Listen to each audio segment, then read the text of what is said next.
Bonsoir les amis, Chels TV, le match vient de se terminer, hein. Encore une fois.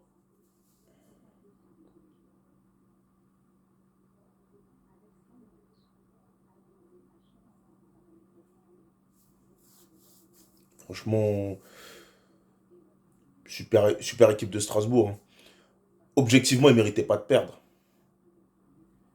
Et objectivement, ils méritaient même de gagner en fait. Match nul, c'est béné pour nous. Parce que 3-1, et hop, tu te fais éteindre en 15 minutes, encore une fois, tu te fais éteindre, hein. Comme d'habitude, quoi. Tarif, euh, tarif spécial. Tarif spécial. Super équipe de Strasbourg. Franchement, il y a- j'avais bien aimé Nantes. J'avais bien aimé. Il y avait qui d'autre aussi, j'avais bien aimé. Ah, je m'en souviens plus, mais Strasbourg, super match, hein. Ils reviennent 3-3. Mais en fait, si il y a deux coups qui jouent mal, parce que normalement, ils doivent nous tuer, normalement. Normalement, ils doivent nous tuer, normalement. Mais enfin, bref. Encore une fois, on se prend une flopée de buts. Encore une fois, c'est porte ouverte. Encore une fois, heureusement qu'on est champion, hein. Mais vous voyez la défense, on va le répéter à chaque fois, à chaque vidéo s'il le faut. Marquinhos depuis Madrid, voilà quoi, c'est fébrile. Kimpembe, c'est pas faux. Le meilleur dans la défense, c'est Ramos. Le mec serein. J'ai l'impression, quand on le voit comme ça, j'ai l'impression que le mec, il a toujours joué. Il a, il a pas été blessé pendant des 6 mois, il a pas été absent, on dirait. Il est meilleur que. Il est meilleur que. C'est le meilleur derrière. Je te dis, Après, en même temps, quoi de moins attendre qu'un joueur du Real Madrid, enfin un ancien joueur du Real Madrid. C'est pas la pression de la Ligue 1 ou du PSG. Le mec, il a joué dans le plus grand club du monde. Qu'est-ce qui. C'est pas le Paris Saint-Germain, il a joué pour un club, 13 Ligue des Champions. Voilà. Et on le voit, quand ça chauffe, quand ça part en couille, c'est le seul qui. Quand la balle elle revient, quand. Voilà, Ramos, voilà, c'est Ramos. En fait, c'est le meilleur défenseur qu'on a aujourd'hui. Après, au milieu, Verratti aujourd'hui, bah, il a fait du Verratti, quoi. À part une ou deux pertes de balles dangereuses, mais après, c'est du Verratti. Sinon, un bon Neymar, honnêtement, hein. Des trois de devant, c'est le seul qui défend. Il a récupéré pas mal de ballons aujourd'hui. Il se roule de moins en moins par terre, si ce n'est même plus du tout, quasiment, en fait. Il le fait plus. Il joue. Il joue. Ça fait plusieurs matchs déjà que je le trouve déjà bien. Il est en jambes, il joue. Messi discret, hein. Très, très, très discret. Très, à part quelques fulgurances, discret. Mbappé en vue, très en vue. Mbappé, bon, qui marque 2 buts, il me semble, ouais. 2 buts, passe D, c'est ça. Ouais, c'est ça. Mais derrière, il perd la balle. Non, enfin, il perd la balle. La dernière frappe qu'il tente, là, au lieu de la décaler sur Messi, il peut la décaler sur Messi, hein. Il récupère, il tire en l'air. Et derrière, on se prend un but, hein. On se prend le 3-3, hein. Encore une fois, 3-1, 3-3. Je sais pas comment on fait pour. Je sais pas comment cette équipe fait pour perdre ses moyens comme ça. Je sais pas. Ça commence à être trop. C'est trop. On est champion, oui, mais c'est pas parce qu'on est champion qu'on va pas en tirer les conséquences. Cette équipe est d'une faiblesse. Un Donnarumma, franchement, les amis, ce gars-là, il est fébrile. Je sais pas pourquoi il est fébrile. Tu sens que.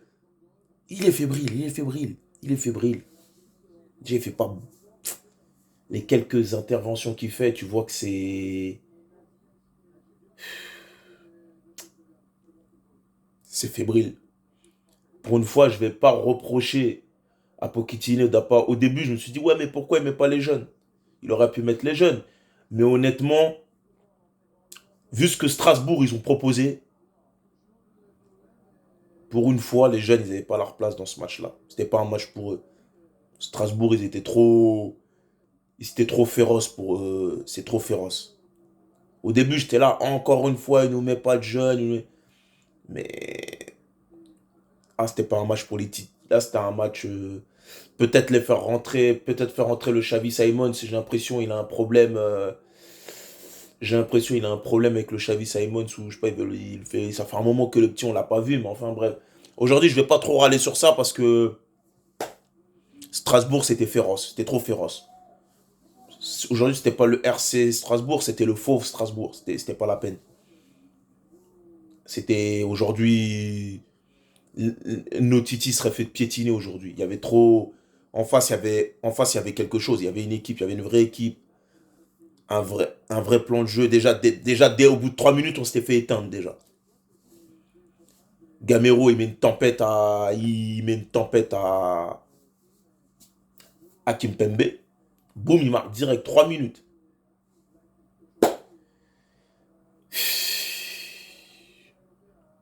3-3. Hormis ça, un bon match de foot, hein. Mais tu comprends, c'est pas possible, les gars, c'est pas normal. C'est pas normal. C'est pas normal, tu te fais remonter comme ça avec ton équipe type, avec ton armada. Ça, c'est l'équipe type, ça. 3-1, 3-3. Et encore, Kimpembe qui pète les plombs parce que pour lui, il y a faute, machin. Et encore une fois, sur la fin, vous pétez les plombs, vous prenez des jaunes.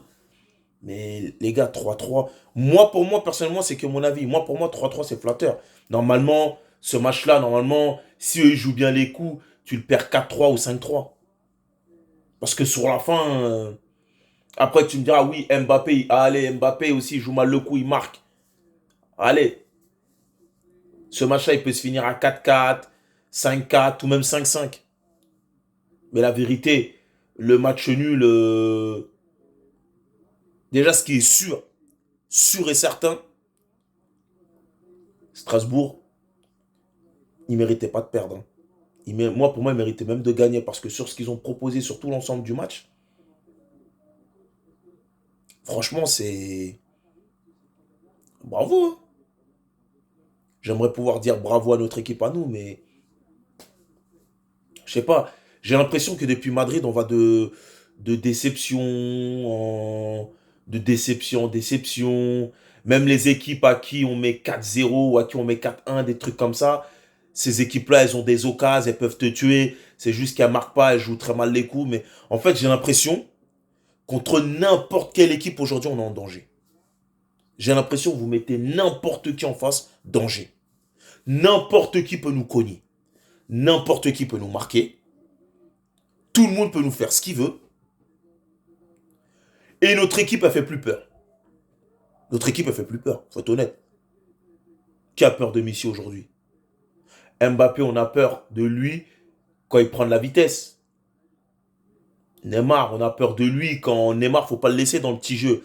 Et faut pas le laisser se mettre en position de passe. Parce que c'est un mec, on le voit. Il a une qualité de passe, celui-là.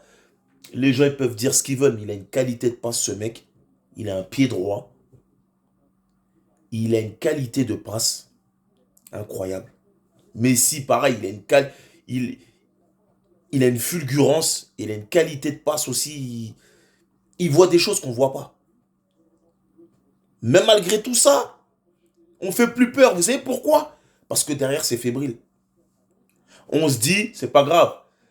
Mbappé, Neymar, Messi vont marquer. Mais nous aussi, on va marquer. On sait qu'on va marquer. Donc, vous êtes condamné à marquer à chaque fois parce que vous savez que derrière, vous allez encaisser de toute manière. Parce qu'à chaque fois, on encaisse. Encore aujourd'hui, on s'en prend trois. Les clean sheets se font rares. À chaque fois, on se prend des buts. À chaque fois, on encaisse. Ouais, quand vous regardez ce match-là, bon, en Ligue des Champions, c'est comme ça que ça se passe. Tu gagnes 3-1, les 15 dernières minutes, ou 20 dernières minutes, ça dépend. Tu perds tes moyens, tu t'énerves, tu sais pas ce que tu fais, mais tu prends, t'encaisses. Va falloir corriger ça l'année prochaine, hein. Si on veut, si on veut, il va falloir corriger ça l'année prochaine. Mais vraiment corriger, parce que là, c'est pas bon du tout. Là, c'est pas bon. Merci à vous. C'était Chelsea TV.